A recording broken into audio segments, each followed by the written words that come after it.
देश में इन दिनों कई राज्यों में विधानसभा चुनाव और उपचुनाव की सुगबुगाहट तेज हो रही थी। सियासी दल भी अपनी अपनी रणनीतियों को धार देने में जुटे हुए थे, लेकिन कोरोना काल में चुनाव होंगे या नहीं, इस पर असमंजस की स्थिति बनी हुई थी।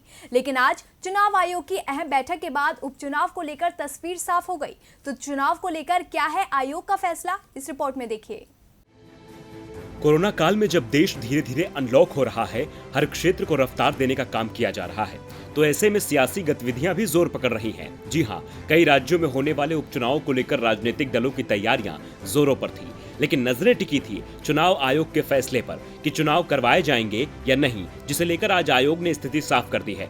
चुनाव आयोग ने देश के अलग अलग राज्यों में विधानसभा और लोकसभा की 57 सीटों पर उपचुनाव कराने का फैसला किया है।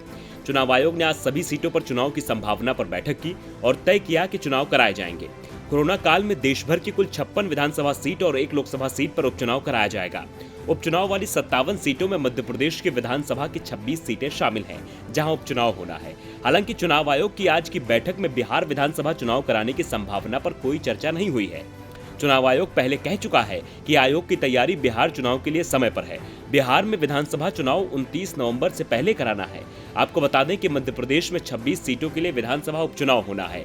इनमें से 2 सीटें जौरा और आगर मालवा की ऐसी हैं जो कांग्रेस और बीजेपी के विधायकों के दुनिया से अलविदा कहने की वजह से खाली हुई हैं। इन सीटों पर 6 महीने में चुनाव की मियाद निकल चुकी है, जबकि बाकी 22 सीटें सिंधिया समर्थक विधायकों के कांग्रेस पार्टी छोड़ने की वजह से खाली हुई हैं। कांग्रेस विधायकों ने मार्च में विधानसभा की सदस्यता से त्याग पत्र दिया था और उन्होंने बीजेपी का कमल थाम लिया। इस लिहाज से 20 सितंबर से पहले तक चुनाव हो जाना जरूरी है, नहीं तो सिंधिया समर्थकों की मुश्किलें बढ़ सकती हैं। टीवी लाइव की रिपोर्ट।